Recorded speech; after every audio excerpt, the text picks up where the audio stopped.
kemukakan semacam dasar awal dulu untuk mengerti sebenarnya kolokium didaktikum itu apa sih sebenarnya gitu. Nah, lalu kemudian ada tugas yang diberikan ya, sampai sekarang saya lihat hanya punya Ibu Rismaya ya yang belum dikirim, berharap bisa dikirim karena kita kuliah online begini ya, hanya dengan demikianlah dari kampus kita bisa mengambil atau memberikan penilaian kepada Bapak Ibu begitu. Jadi kembali kepada materi kita Bapak Ibu, bahwa kalau kita pertemuan langsung itu biasanya ya kita bisa sharing, bisa bercerita yang di dalamnya ada sisi ilmiahsitasnya, dan itu berkaitan dengan didaktik itu begitu. Nah, Bapak Ibu, dalam materi kita kali ini kita mencoba memahami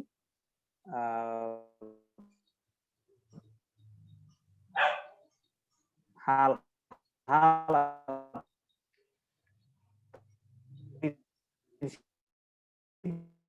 didaktik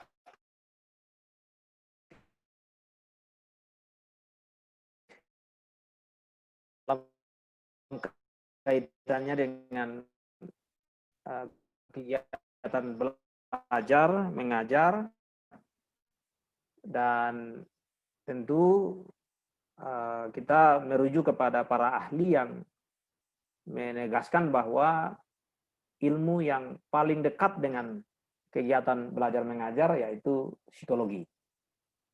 Nah, untuk kita biasanya itu orang yang mengerti sikap pengajar yang baik. Sebaliknya, seorang pengajar yang baik tidak bisa mengesampingkan hal-hal yang berkaitan dengan ilmu psikologi. Kenapa Bapak Ibu? Karena memang selain nanti ada ilmu-ilmu yang lain yang berkaitan biologi, ilmu politik, ilmu apapun itu yang berkaitan dengan manusia, ternyata dalam kaitan dengan prinsip belajar mengajar itu memang psikologi sangat dominan. Yang kita kenal ada teori-teori ini. Nah, hari ini kita melihat bagaimana kegiatan belajar mengajar itu kita bisa kaitkan dengan psikologi, sehingga di dalam Bapak Ibu nanti menerapkan kegiatan belajar mengajar, apalagi dalam level perguruan tinggi, paling tidak Bapak Ibu sudah punya sebuah pemahaman yang jelas tentang titik berangkat kegiatan pembelajaran, subjek dan objek, begitu. Walaupun saat ini tidak bisa lagi dibedakan karena di satu sisi pengajar adalah subjek menjadi pelaku utama dalam aktivitas belajar mengajar, makanya ada muncul istilah pembelajaran. Namun di dalam kegiatan belajar mengajar yang terjadi dua arah dalam prinsip SCL, Student Center Learning, tidak memungkiri bahwa kadang-kadang pengajar bisa terjebak dalam sebuah kenyataan bahwa ada rasa jenuh atau rasa bosan atau rasa bahkan bisa emosi, bisa marah, bisa menganggap bahwa kegiatan mengajar itu hanya ya sebuah kegiatan atau pekerjaan yang sampingan. Nah, dengan kita mengerti posisi ilmu belajar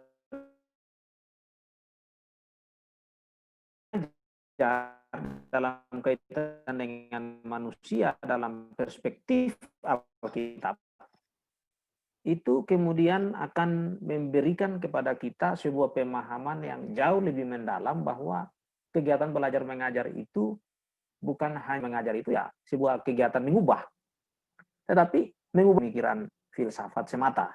Nah, ketika kita masuk dalam pemahaman yang lebih mendalam terkait dengan mengajar dalam kaitan dengan mengubah, lalu kita kaitkan dengan prinsip manusia menurut Alkitab, itu akan membuat kita memiliki sebuah pemahaman yang jauh lebih mendalam, jauh lebih berisi, kira-kira begitu. Bapak Ibu, tentu kita semua tahu ayat ini, Kejadian 1 ayat 26, sebuah ayat yang sangat tegas, ayat 26, 27, dan 28, yang kita tahu bahwa menjadi dasar bagi pembahasan dan oleh Tuhan.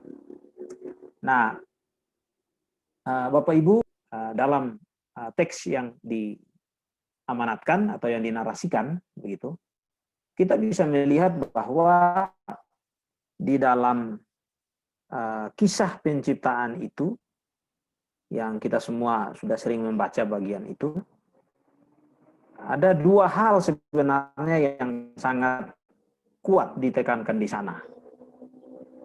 Saya mengambil pembahasan umumnya itu ya secara sederhana, ya manusia dicipta menurut gambar dan rupa Allah. Tapi sebenarnya dari prinsip didaktik, dalam prinsip ilmu belajar mengajar, begitu, sebenarnya panggilan atau tugas manusia ketika diciptakan oleh Tuhan sebenarnya, kalau kita mengacu pada pasal 1 ayat 26, ya, kita kemudian bisa mengerti bahwa sebenarnya ketika Allah mencipta manusia, maka pada saat itulah kegiatan belajar mengajar juga sudah tersirat, kira-kira begitu. Dan mencipta dalam pengertian gambar dan rupa, tapi juga dihubungkan dengan kata supaya mereka berkuasa. Nah, di sana sebenarnya kata berkuasa itu, seorang pakar perjanjian lama seperti Yongki Karman misalnya mengatakan bahwa berkuasa di situ dalam pengertian bertanggung jawab atau mengelola dengan bijaksana. Jadi bagaimana seorang manusia atau seseorang bisa mengelola alam semesta dengan bertanggung jawab atau dengan sesuai kehendak Tuhan kalau dia sendiri tidak pernah memahami tentang hakikat manusia dan tanggung jawabnya yang sebenarnya diberikan oleh Allah, dan tentunya itu bisa diketahui dan dipahami jika kegiatan belajar mengajar itu dilakukan dengan baik. Bapak Ibu, terjemahan lain dalam pengertian Kejadian 1 ayat 26 yang kita pahami misalnya dalam Septuaginta, begitu. Itu ternyata kata yang dipakai untuk memberikan penekanan tentang manusia dicipta menurut gambar dan rupa, di situ menggunakan kata eikona, yang kemudian muncul kata eikon atau gambar. Tapi sebenarnya dalam pengertian lain, gambar di situ dalam juga pengertian adalah lukisan. Ada punya nilai seni yang tinggi. Ada punya sisi estetika yang sangat dijunjung tinggi ketika Allah mencipta manusia. Dalam kata ekona atau ekon itu bagaikan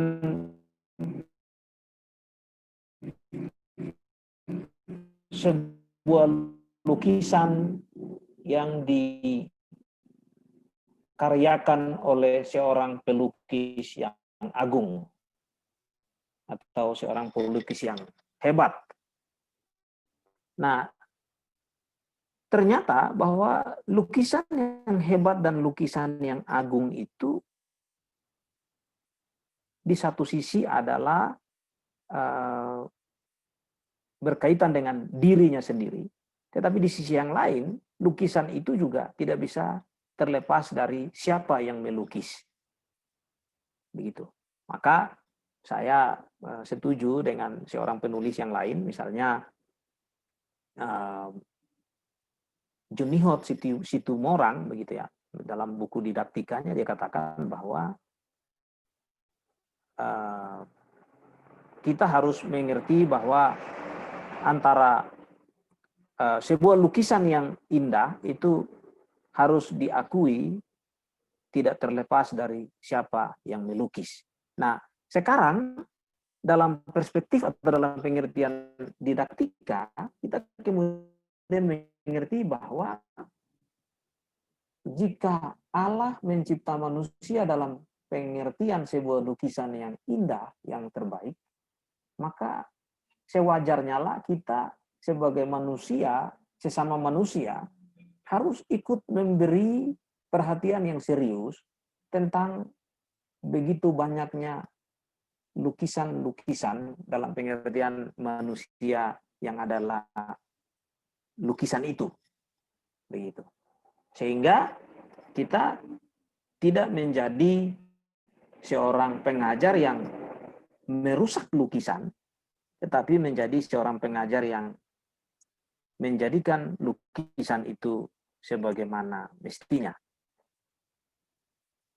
Bapak Ibu, saudara yang dikasihi oleh Tuhan, yang menarik lagi bahwa kata baik itu Demuselem ya, dalam kaitan dengan Adam yang awalnya dipahami ya kata Adam itu manusia itu ya, besel menu dari kata dasar selem, gambar atau lukisan. Ternyata Adam itu dalam bentuk yang sebenarnya maskulin, namun ketika itu dikaitkan dengan gambar dan rupa, maka tidak lagi dalam bentuk maskulin, tapi gambar dan rupa di situ dalam bentuk feminin atau jenis yang memperlihatkan sisi keindahan tadi saya sudah sebutkan. Yang lagi selain gambar itu ada juga rupa dari Allah itu demo ya, manusia juga dengan rupa yang jadi kata mencipta dia dengan yang mengakhiri ini. Maka dalam etik menggunakan erupai homoiosin atau apa yang sama. Bapak Ibu, tidak lengkap kalau kita memahami manusia itu hanya dari kejadian 1 ayat 27. Makanya kita juga perlu, maka kita perlu lihat 1 ayat 27 di sana. Maka Allah menciptakan manusia itu menurut gambar Allah sendiri. Ya, dulu diciptakannya laki-laki dan perempuan, diciptakannya mereka. Nah, saya tidak suka membahas apakah laki lebih penting atau perempuan lebih penting di sana. Tapi itu hanya sudah beda. Yongki Karman di Perjanjian mengatakan bahwa patriarkal jangan ditekankan karena sesungguhnya siap laki-laki maupun perempuan harusnya ada dalam posisi yang benar. Apalagi dengan pengembangan ini, bahkan lihat dalam konten dan sedikit perempuan-perempuan terlibat dalam kegiatan dan menghasilkan orang walaupun laki-laki. Bahas di itu lagi popat bagaimana medik. Apa ibu yang tadi katakan didaktik dalam perspektif kejadian begitu. Hal yang sangat penting karena kan dua hal yang sangat pertama dalam hidup apa itu menjadi anak kasih sebab itu Bapak Ibu anak kita memahami hukum kualitatif dan kuantitas atau kualitas dan di satu sisi memang yang 178 yang kita pahami dalam bahasa logisnya ada anak atau mati. Sisi adalah berkaitan dengan atau penekanan terhadap jumlah bercuculah. Tetapi jumlah yang banyak lalu tidak berkualitas. Begitu dan berapa banyak. Kalian atau kalian ikut itu penuhi bumi takluklah, berkuasa akan ikut dan burung udara dan atas segala binatang yang raya di bumi. Fasa atau kalimat yang kedua, sebab tujuh atau hukum kuantitatif, hukum jumlah itu tidak bisa dipecahkan dengan bagaimana harus ada uh, apa kemampuan atau keinginan atau tanggung jawab yang tidak bisa dipisahkan begitu. Maka disinilah si Yongki Kaman misalnya mengatakan bahwa manusia itu tidak mandat untuk mana memiliki bumi, tapi juga mana mengelola alam semesta yang di oleh Tuhan untuk dikelola baik. Bagaimana mau mengelola dengan baik manusia itu sendiri tidak belajar atau tidak belajar kan begitu. Nah, dari inilah nanti muncul ada satu artikel ditulis lagi yang aman terus saja benar. Inilah kan sederhana yaitu bagaimana kita harus memahami bahwa itu ada makan manusia. Yang saya pahami itu sangat ditekankan oleh beliau. Kata-kata yang tepat itu saja perhatikan ya. Jadi tapi lain-lain itu kita harus lihatnya dalam satu kesatuan yang utuh untuk memahami prinsip didaktik dalam kejadian. Nah, kalau kita sudah mengerti manusia secara teologis atau dalam perspektif Alkitab, maka itu menjadi acuan kita untuk kalau begitu manusia itu adalah makhluk yang memiliki sisi rohani atau makhluk yang memiliki sisi bahasa sederhana atau bahasa khotbah adalah sisi pencipta atau sisi surganya kira-kira begitu. Ternyata manusia yang dilihat dalam perspektif sisi rohaninya, sisi sorga itu adalah juga manusia yang masih hidup di dunia, masih hidup di alam semesta ini. Maka ilmu yang paling dekat sekali untuk memahami manusia pada secara hakikatnya itu adalah psikologi. Begitu. Walaupun ada juga ilmu-ilmu lain yang berkaitan dengan ilmu tentang manusia. Kita harus mengerti dulu untuk memahami atau melaksanakan didaktik secara bertanggung jawab itu kita harus mengerti dulu manusia dalam perspektif Alkitab itu seperti apa. Sebab itu menjadi acuan kita karena kalau kita tidak punya pemahaman yang baik tentang manusia dalam perspektif Alkitab, maka kita bisa menjadi orang yang cenderung memahami manusia itu hanya secara filsafat dan kemudian dalam pelaksanaan pembelajaran pun kita tidak sampai kepada tujuan pembelajaran yang kemarin kita sudah bahas yaitu harus melihat dari sisi bagaimana Allah memahami atau mengamanatkan pendidikan itu. Bapak Ibu, konsep manusia menurut Alkitab ini tidak dipahami dengan baik. Maka itu akan berdampak pada bagaimana pelaksanaan pendidikan itu sebagaimana yang dikehendaki Tuhan. Sebab kita tahu bahwa prinsip pedagogik atau filsafat misalnya edukare, prinsip pemahaman edukare, ya, Lemens Kremin itu misalnya, ya sudah perubahan manusia untuk menanamkan menanamkan keahlian-keahlian atau kemampuan-kemampuan untuk manusia itu bisa menjadi mandiri, bisa dapat mengaktualisasi diri di mana dia berada. Ternyata tidak cukup demikian karena bagi Allah atau bagi Tuhan dalam prinsip didaktika kita harus melihat sampai pada sumber pencipta itu sendiri adalah Allah, maka pendidikan itu bukan hanya mengubah manusia untuk bagaimana dia ada di dunia ini, tapi bagaimana dia melihat bahwa keberadaannya di dunia ini adalah bagian dari tujuan Allah memberikan mandat tadi. Makanya Yakob Tomatala misalnya dalam buku Teologi Misi beliau mengatakan bahwa tugas manusia adalah bagaimana membagikan atau memberikan nilai kebaikan kepada manusia yang lain yang dalam istilahnya beliau katakan sumum bonum, kebajikan tertinggi harus dipahami dan diimplementasikan oleh manusia yang satu kepada manusia yang lain.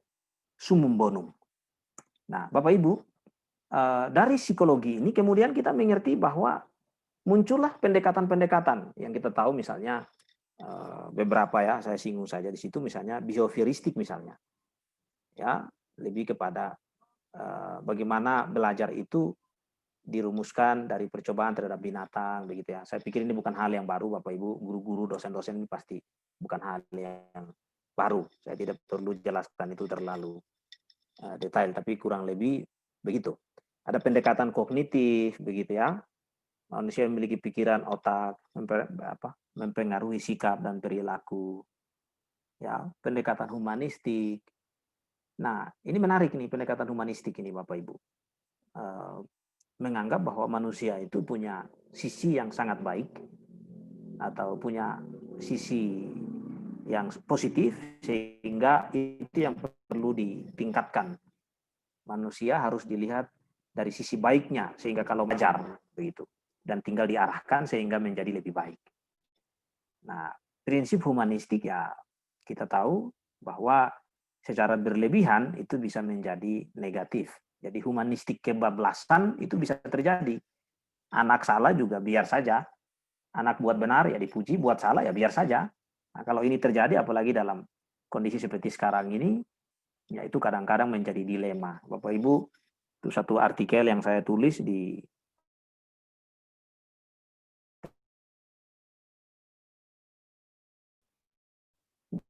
jurnalnya Visio itu yang punya Pak Purnama punya STT di Stars Loop itu, Loop Banggai itu, saya menyoroti kelemahan itu bahwa tapi semestinya dilakukan dan harus juga melihat bagaimana prinsip Alkitab, karena di dalam harga manusia itu bukan berarti kita memberikan disiplin atau hukuman, karena keduanya adalah satu bagian yang tidak bisa dipisahkan untuk menunjukkan rasa kasih dan sayang seorang guru atau orang tua kepada anak yang belajar.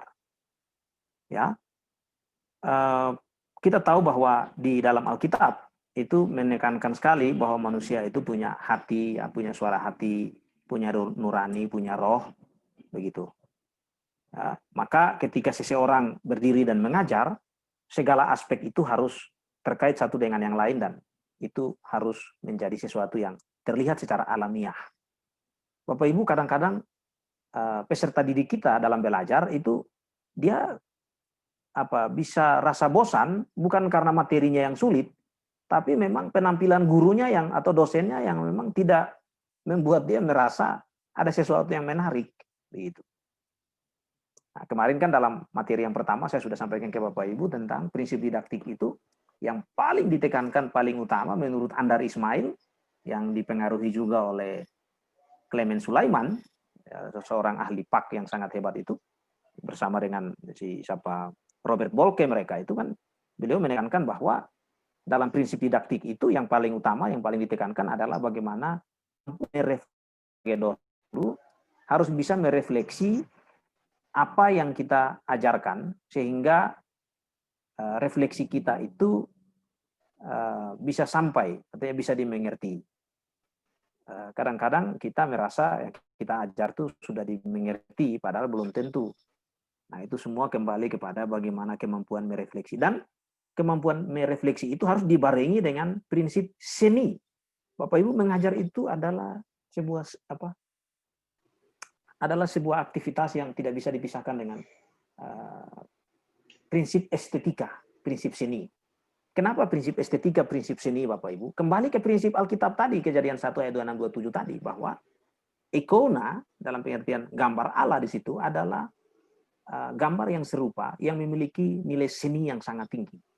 Nah, karena manusia itu adalah ciptaan yang punya nilai seni yang sangat tinggi, maka bagaimana manusia bisa memahami hal yang dipelajari? Ya, harus memperlakukannya juga atau melakukannya juga dengan prinsip seni, sehingga bisa sampai pada tujuan pembelajaran itu. Nah, Bapak Ibu, ternyata dalam Kejadian 1 ayat 26-27 kita lihat bahwa manusia itu adalah ciptaan Allah yang membawa gambar dan rupa Allah yang memiliki potensi, ya seperti yang kita sudah tahu, begitu. Saya pikir ini bukan hal yang baru, begitu. Nah, ini ayat-ayat yang memberikan penegasan bahwa manusia yang dicipta oleh Allah itu menjadi acuan bagi kita untuk melaksanakan kegiatan pembelajaran. Jadi, Bapak Ibu, pemahaman akan hal ini itu kemudian akan menjadikan kita itu orang yang begitu bangga menjadi seorang pengajar, karena kita mengajar kita adalah manusia yang juga diberikan kesempatan oleh Tuhan, begitu, untuk mengajar manusia yang lain yang kemudian punya tujuan, yaitu bagaimana manusia itu sampai pada tahap mengenal diri. Di sini kita lihat ayat-ayat Alkitab ini adalah ayat-ayat Alkitab yang sangat tegas sekali memberikan penekanan bahwa manusia itu adalah diciptakan oleh Tuhan dan punya kelebihan. Nah, ternyata manusia yang punya kelebihan itu punya dua bagian.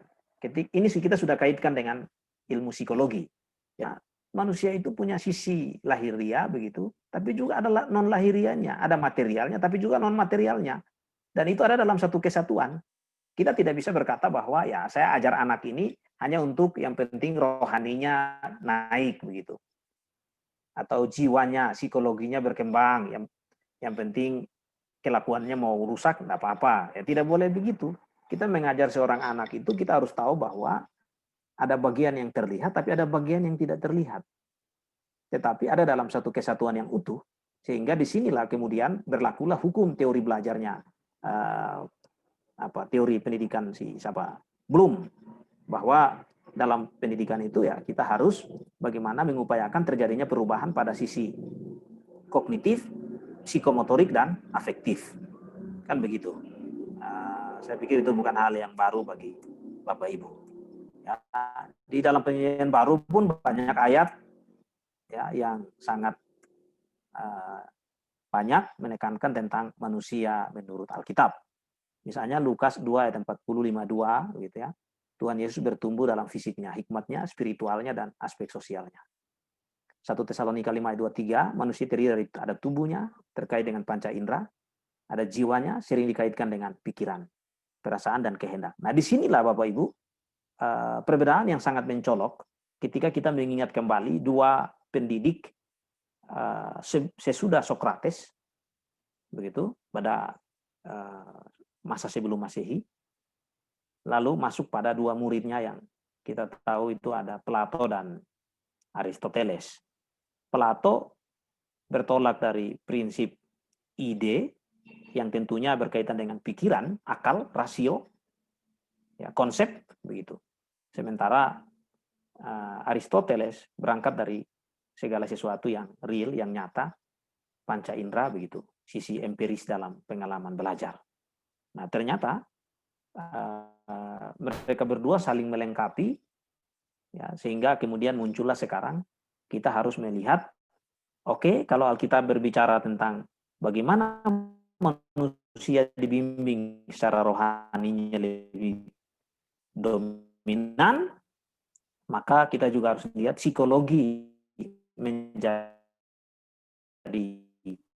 semacam penyeimbang untuk mengerti bahwa manusia itu masih ada di dunia dan perlu dibentuk dengan pola yang memiliki atau yang mengaitkan keduanya, yaitu secara jasmani dan rohani. Nah, dengan posisi manusia itu adalah memiliki, karena punya sisi rohani tadi, maka kemudian manusia juga bisa punya kemampuan untuk meresponi Allah dalam pengertian secara roh. Ya, kita lihat ada ayat-ayat yang lain. Ya, dalam ayat-ayat yang lain itu kita bisa lihat bagaimana manusia di sini, Bapak Ibu, jangan terpengaruh untuk memahami secara atau memperdebatkan hal dikotomi dan trikotomi. Ya, dalam prinsip trikotomi kita tahu bahwa manusia itu dipahami ada tubuh, jiwa, dan roh. Sementara dalam prinsip dikotomi, manusia dipahami dalam prinsip hanya tubuh dan jiwa. Roh itu, atau tubuh dan roh, jiwa itu bagian dari roh. Kita tidak perlu memperdebatkan persoalan dogma tentang trikotomi dan dikotomi.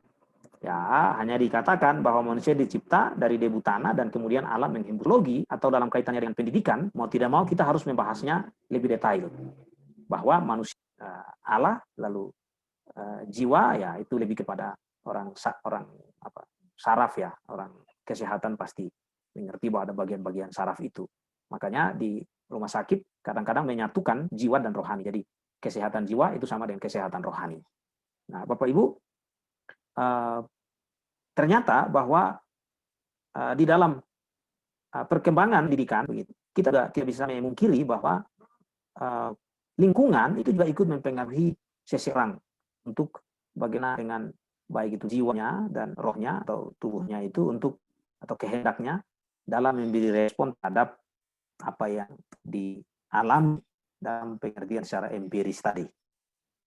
Ya, dalam Ibrani 19 itu ditekankan di mana manusia memiliki suara hati yang perlu disucikan oleh darah Yesus dari segala kejahatan. Jadi ini semua berkaitan dengan bagaimana begitu banyaknya ayat Alkitab. Namun yang menarik Bapak Ibu, ada seorang peneliti Ruth Bicik gitu ya, mengatakan bahwa dalam Alkitab ya ada sebuah artikel yang beliau tulis, itu saya kutip dari buku yang ditulis oleh Junihot Situmorang gitu ya.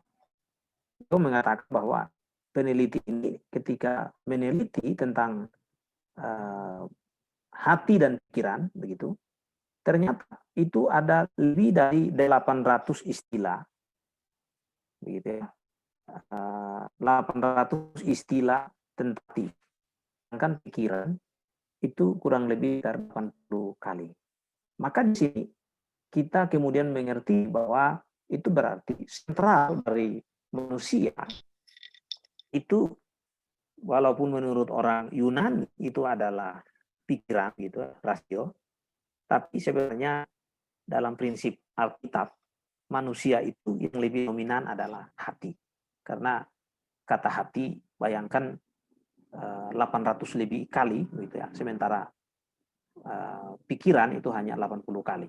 Jadi itu berarti secara didaktikum, dalam prinsip didaktik kita waktu mengajar, apa yang paling kita tekankan?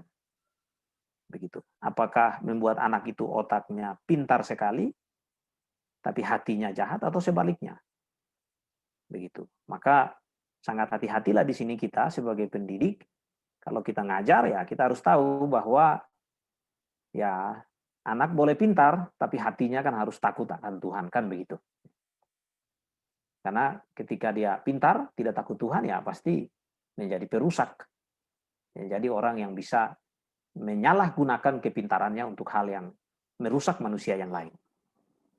Jadi jangan terlalu kita menilai anak itu pintar di kelas, IPK-nya tinggi, sementara moral dan etikanya kita tidak beri penekanan yang baik.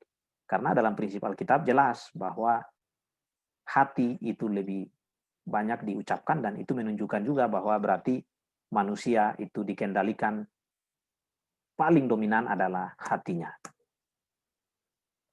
Hati setiap peserta didik diberikan motivasi untuk memiliki ketetapan hati dengan disiplin untuk mengasihi Tuhan. Pikiran setiap peserta didik melalui segala bentuk proses penanaman memasukkan berbagai ilmu dari seorang pendidik. Nah ini nanti Bapak Ibu baca begitu ya, ada cerita tentang kisah ketika orang Israel mereka pulang dari pembuangan di bawah kepemimpinan Esra dan Nehemia. Itu kita tahu bahwa Esra yang membangkitkan kembali orang Yahudi untuk bagaimana menjadikan kegiatan belajar mengajar itu hal yang penting dalam komunitas mereka. Dan Nehemia adalah lebih kepada pemimpin secara politis, tapi dua-dua mereka, di antara mereka dua itu saling melengkapi. Nah, saya mau singgung itu. Kenapa? Karena kata di sini yang saya pakai adalah kata penanaman atau memasukkan berbagai ilmu.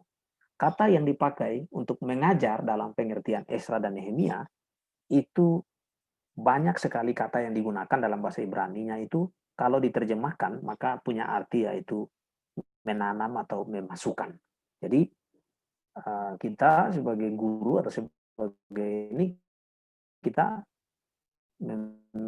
mengajar itu kita sedang menanam atau memberi masukan terhadap manusia adalah makhluk berdimensi fisik. jasmani yang menurut sains memiliki sistem saraf, kelenjar, kerangka, sistem pencernaan, sistem pernapasan, sistem sirkulasi, dan sistem pembuangan. Nah, ini kurang lebih secara medis demikian. Jadi, dimensi fisik ini itu sangat dominan, Bapak Ibu. Tetapi dimensi fisik ini kita harus pahami dia dalam perspektif Alkitab. Barulah kita bisa menjadikan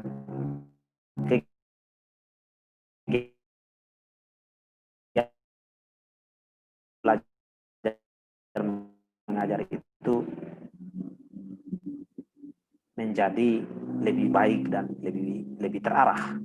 Titik berangkat kita itu harus memang demikian. Secara fisik itu pasti akan mempengaruhi sistem dan potensinya dalam belajar. Begitunya anak itu biar penyakitan, pasti otaknya pintar. Ya, dalam kasus tertentu bisa saja, tetapi normalnya adalah bahwa tidak bisa dipungkiri bahwa potensi seseorang peserta didik itu tidak bisa dilepaskan atau dipisahkan dengan kondisi kesehatannya yang memang baik.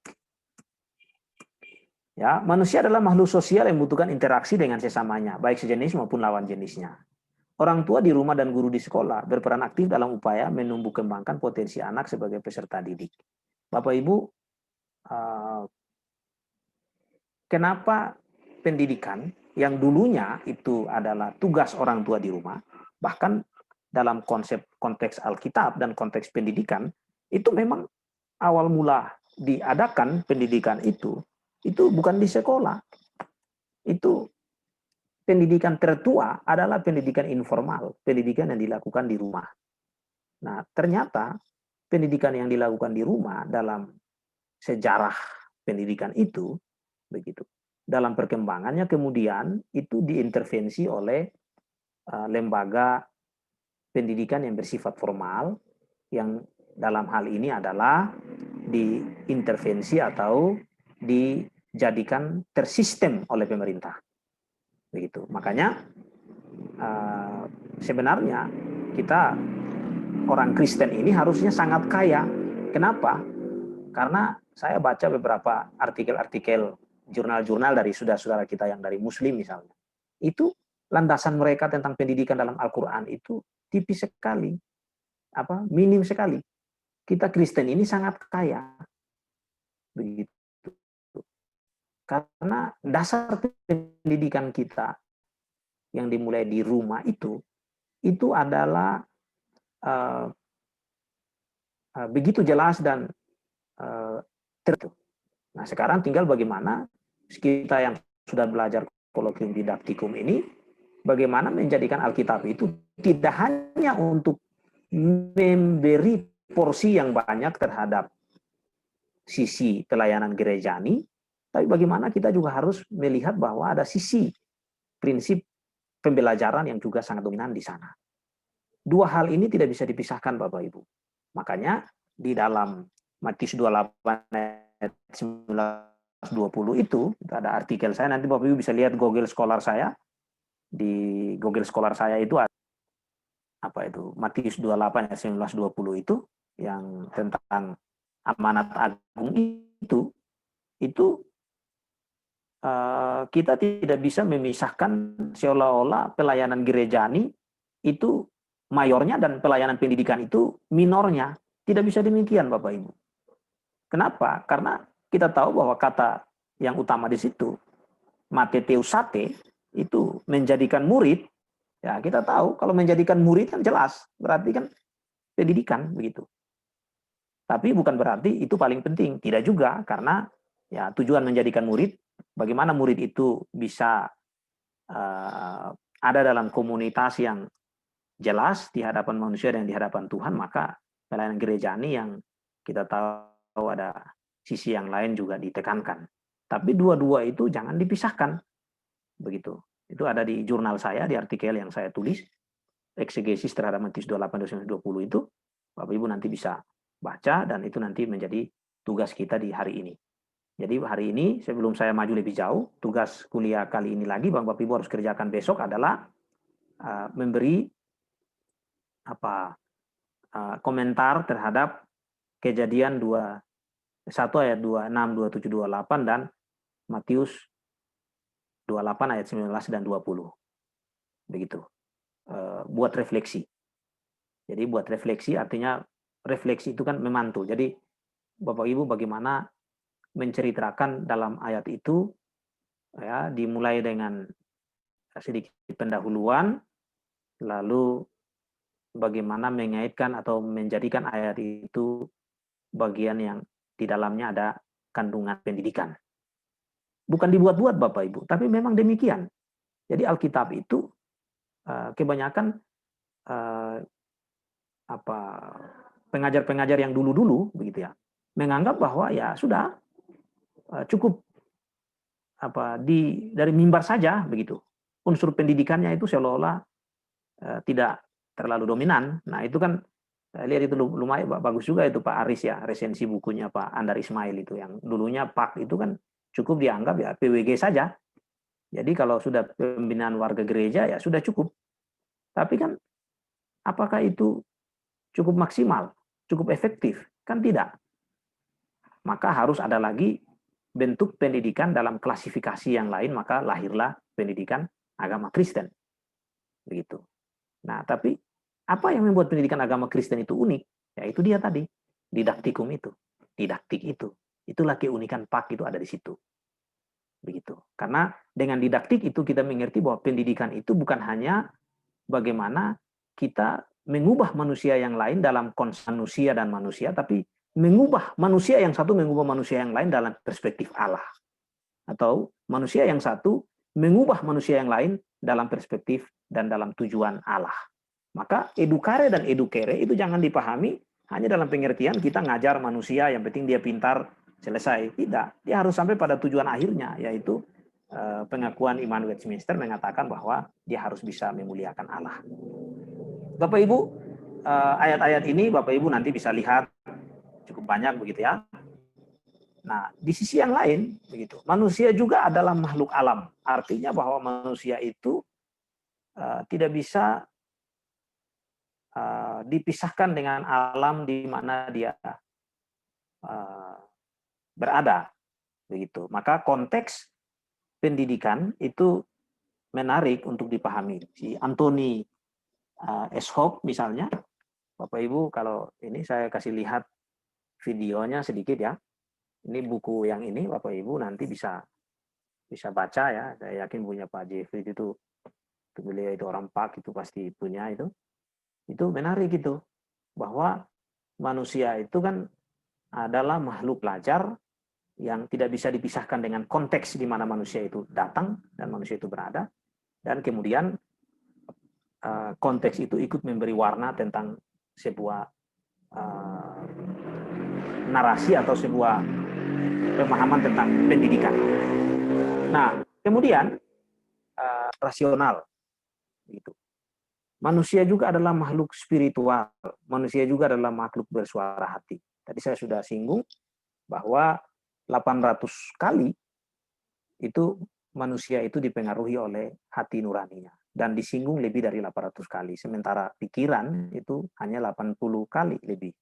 Jadi hanya 10% saja berdasarkan penelitian yang dipublikasikan tadi. Yang tadi kita sudah lewat. Nah, manusia dan pembelajaran menurut Alkitab. Setelah kita sudah mengerti manusia menurut Alkitab, sekarang manusia dan pembelajaran menurut Alkitab. Begitu. Ternyata manusia dan pembelajaran Alkitab, tadi saya sudah sampaikan bahwa kegiatan pembelajaran dalam perspektif Alkitab bukan sampingan Bapak Ibu. Bukan hanya tempelan. Tapi Alkitab itu sebenarnya adalah buku yang di dalamnya juga berisi tentang bagaimana belajar. Begitu. Di dalamnya kita bisa mengerti tentang bagaimana tujuan pembelajaran manusia di dalam memuliakan Tuhan. Ya, saya pikir itu bukan hal yang baru.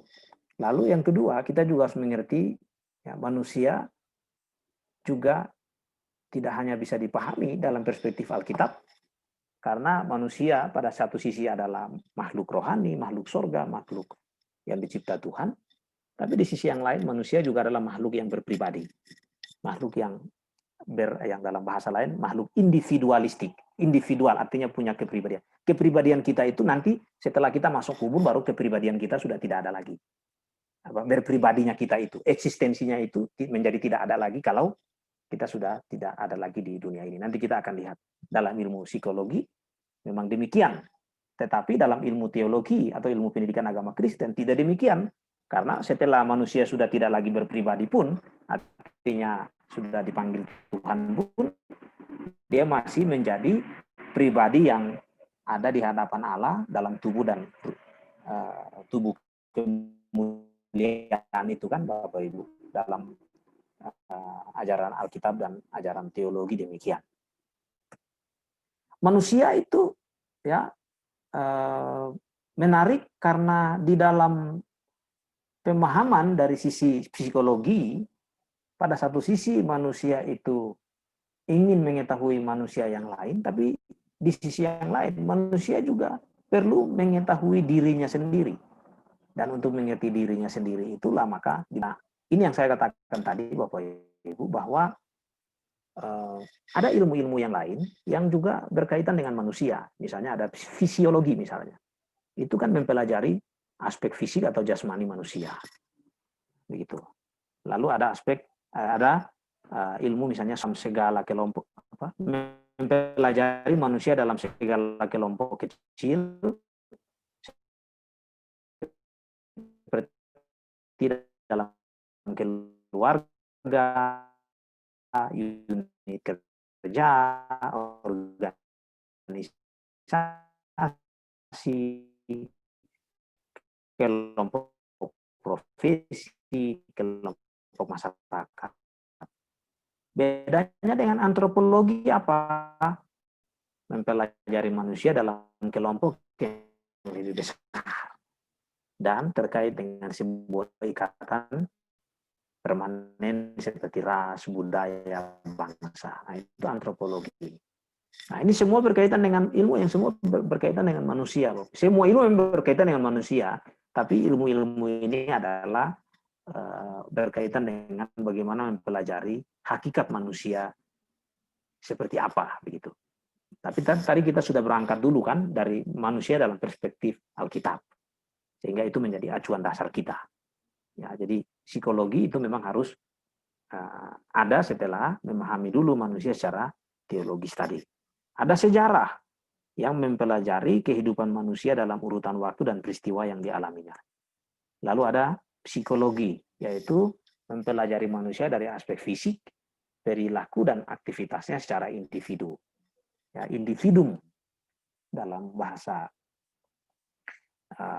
Yunani atau bahasa yang lain, ya, itu individuum, dari bahasa Latin itu, ya, akhiran itu menunjuk kepada sebuah jumlah yang jamak, karena manusia itu memang terdiri dari yang tadi saya sudah sebutkan, ada organ-organ tadi, begitu. Artinya bicara itu kan ada bagian yang kait satu dengan tapi dalam satu ketuan.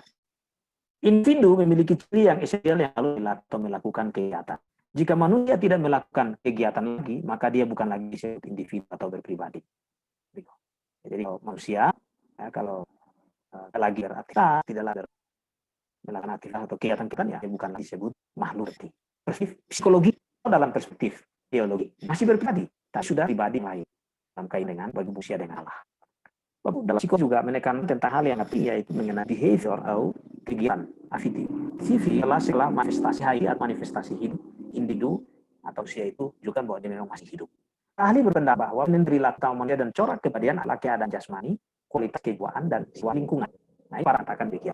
Tetapi perspektif psikologi, tapi perspektif Alkitab harus ditambah satu, bahwa itu harus juga punya relasi yang baik dengan Tuhan. Semua aliran psikologi menganggap bahwa filsafat manusia itu bercorak antropocentrisme. Artinya apa? Manusia itu menjadi pusat untuk manusia itu sendiri, begitu. Di ilmu psikologi itu, ya, aliran apa? Nah, kita akan lihat alirannya itu semua itu mendasari manusia itu semua antropocentrisme. Perspektif Alkitab tidak demikian. Mengajar manusia itu kita ajar jelas, harus tahu secara psikologi memang dia makhluk pribadi, dia makhluk berindividu, tetapi yang dia makhluk atau ciptaan Tuhan yang tentu kita harus start dan ajar. Bapak Ibu ini sehingga ya, sedikit cerita baik-baik di pura Kalimantan berapa lalu, bukan bulan lalu, tahun lalu bulan September itu terjadi pengalaman sangat menyakitkan di dunia itu, bahwa seorang guru begitu ya mengajar di kelas itu dia mengatakan bahwa mengucapkan kata yang etis kepada peserta didik ketika anak-anak yang belajar, dia tanya mereka tidak bisa jawab, lalu dia pakai kata monjri ya, anak-anak yang di dalam kelas itu.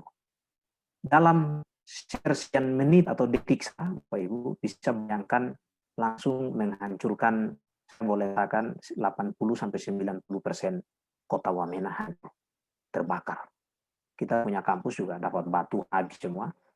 Kampus 2 kita itu kaca-kaca sampai hari ini masih rata dengan masih kosong semua itu.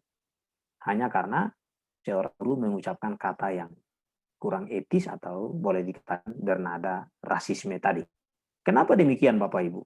Karena memang ya, dia seorang pendidik ternyata dicek dan guru matematika, dan itu dia ada belajar didaktik. Jadi tidak manusia sebenarnya bukan persoalan orang dari kulit, rambut dan lain-lain. Tapi harus lihat bahwa dia adalah makhluk Tuhan yang sama. Sehingga kata-kata yang kasar itu kita bisa hindari kalau kita memahami manusia dari perspektif didaktik dulu, baru masuk ke psikologi. Didaktik yang menyatukan, maksudnya didaktik dalam kitab baru masuk ke psikologi. Nah, kalau kita mendasari secara antroposentrisme, kita cenderung menjadi orang yang menciptakan gejolak karena kita bisa membuat adanya perbedaan antara manusia satu dengan manusia yang lain. Jadi yang Bapak Ibu pasti juga tahun itu pasti benar ya. Saya sempat mengunjungi ke rumahnya Pak Jeffrey itu di Jayapura ya, karena dari itu. Dan itu yang membuat masalah itu jadi besar itu bukan orang-orang preman Bapak Ibu, itu anak-anak sekolah Bapak Ibu. Dan saya yakin 100% bahwa itu adalah anak sekolah minggu. Dan anak SMP, berambah ke SMA, semua sekolah keluar, bakar satu kota ini. Berapa yang korban itu? Ada yang dibakar hidup-hidup dalam rumah. Hanya karena hal sepele. Begitu. Maka sisi antrosentrisme ini Bapak Ibu, di satu sisi sebenarnya baik karena memang kita masih ngajar anak-anak dunia, kita bukan ngajar roh-roh yang melayang-layang, tapi di sisi yang lain kita harus mengerti bahwa yang kita didik itu di satu sisi dia adalah manusia, makhluk berkepribadian, tapi dia juga adalah makhluk Tuhan. Kembali kepada prinsip tadi, begitu. Memahami dulu manusia secara teologis, ya. Manusia memiliki derajat yang amat tinggi dan memiliki akal budi yang sangat hebat. Aliran psikologi kita akan lihat begitu ya. Ada aliran psikoanalisis, psikologi perilaku, psikologi humanistik dan psikologi transpersonal. Begitu. Yang pertama, psikoanalisis. Kita tahu Sigmund Freud gitu ya. Dia menekankan ada 3 hal begitu. Bahwa manusia itu setiap manusia itu ya punya kepribadian di atas ya, id begitu, dorongan biologis, ya, potensi bawaan sejak lahir berorientasi pada kenikmatan. Nah, kita manusia ini kita tidak berlari 3 ini Bapak Ibu, ada id, ego dan super ego. Ini adalah bagian yang ada dalam diri kita menurut psikologi psikoanalisis Sigmund Freud. Begitu. Freud dalam teorinya menekankan bahwa setiap manusia itu 3 hal ini tergantung mana lebih dominan. Kadang-kadang id-nya kita bisa juga ego, bisa juga super egonya kita, tergantung. Nah, ini menjadi hal yang tidak bisa kita pungkiri dalam setiap peserta didik kita dalam kelas.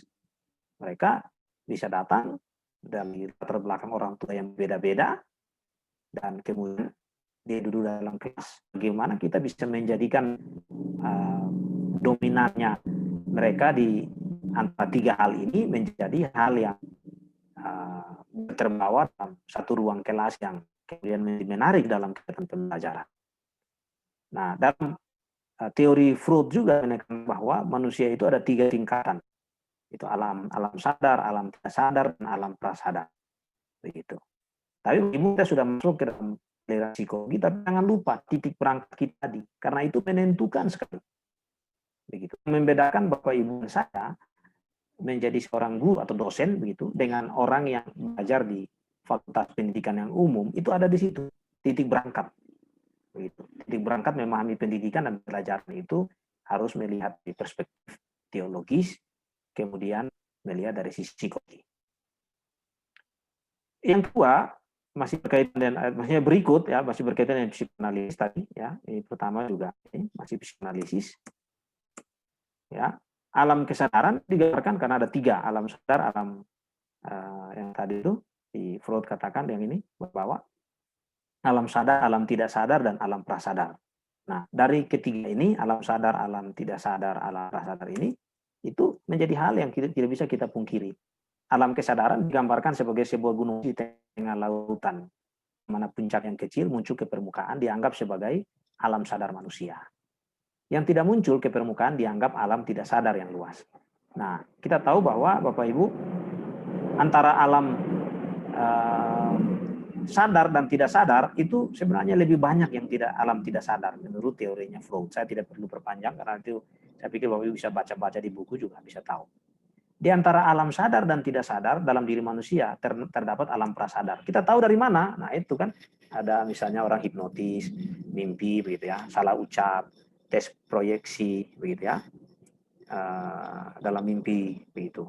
Itu kan menjadi alam prasadar yang kita bisa pahami. Nanti Bapak Ibu bisa itu dalam pelajari lebih dalam dalam teorinya Freud. Ya, lalu psikologi perilaku atau behavior. Pendapat ini merupakan hasil eksperimen dari sejumlah penelitian. Saya pikir Bapak Ibu bisa baca buku banyak baca tentang itu. Ya, perilaku manusia ditentukan oleh kondisi lingkungan luar. Eksistensi manusia bersifat netral. Baik buruknya perilaku ditentukan oleh situasi dan perlakuan yang dialami oleh manusia tersebut. Aliran ini mempengaruhi banyak hal dalam bidang pendidikan yang terkait dengan perilaku, yaitu ya, classical conditioning. Ya, suatu rangsangan akan menimbulkan pola reaksi apabila rangsangan yang sama diberikan bersamaan dengan rangsangan lainnya. Ya. Bel yang dibunyikan untuk memberikan makanan pada anjing misalnya. 1 kali, 2 kali, lama-lama ya jadi terbiasa begitu. Ya, itu hal yang Bapak Ibu bisa ini. Ya, perilaku yang menimbulkan akibat cenderung diulang dan tidak cenderung dihentikan. Jadi kalau ada dampak ya diulang, yang tidak ada dampak ya tidak usah diulang begitu. Nah, itu psikologi perilaku. Jadi intinya adalah perilaku, tapi perilaku yang mengalami perubahan karena adanya treatment, adanya sebuah upaya yang dilakukan oleh pihak yang lain untuk menjadikan untuk mendapati respon daripada orang yang mengalami pengalaman belajar. Begitu. Itu. Lalu yang berikut psikologi humanistik. Nah, ini yang menarik bagi saya. Dari semua teori itu saya tuh terkesan sekali dengan humanistik ini. Berlainan dengan psikoanalisis yang memandang buruk manusia dan behavior yang memandang manusia itu netral. Jadi tadi yang kedua, psikoanalisis itu memandang manusia itu kan buruk. Begitu, memandang buruk manusia. Behavior itu dia posisinya netral. Begitu. Bisa baik, bisa buruk. Tapi humanistik itu tidak Bapak Ibu. Dia menganggap bahwa manusia itu ya memiliki potensi-potensi yang baik. Fokus aliran ini yaitu kemampuan abstraksi, aktualisasi diri, makna hidup, pengembangan diri, dan rasa seni, mengagumi seni yang tinggi. Salah satu kelompok ini adalah logoterapi, yaitu manusia dipandang sebagai suatu kesatuan antara raga, jiwa, dan rohani. Manusia memiliki hasrat untuk mencari makna hidup. Bila seorang berhasil, maka ia akan mampu menentukan makna hidupnya. Jadi bagi mereka ya sudah, berarti melayat kalau dilihat bahwa manusia itu baik, dan yang paling diutamakan ya bagaimana dia bisa memaknai hidupnya. Begitu. Ya, bila tidak menemukannya, maka hidupnya dianggap hampa. Ya, hilangnya hal-hal yang diinginkan itu penguat negatif. Jadi kalau hal-hal yang sifatnya negatif, ya sudah, kasih hilang saja. Gitu. Pola perilaku tertentu akan menghilang bila perilaku tersebut mengakibatkan hal-hal yang tidak menyenangkan, hukuman. Maka cenderung dalam teori ini menganggap ya sudah, hal-hal yang tidak menyenangkan ya itu tidak usah ditekankan begitu. Karena manusia itu pada dasarnya baik. Ya. Bahkan kalau hal-hal yang sifatnya itu membuat orang tidak senang, ya sudah, jangan diulang, dihapus saja, bahkan dihilangkan. Begitu. Jadi perubahan perilaku terjadi karena proses dan peneladanan terhadap perilaku orang lain yang disegani atau maksudnya yang disenangi. Begitu. Nah, yang ketiga dalam aliran psikologi yang ketiga yaitu psikologi transpersonal. Kita lihat misalnya Abraham Maslow misalnya ya, dan beberapa tokoh yang lain.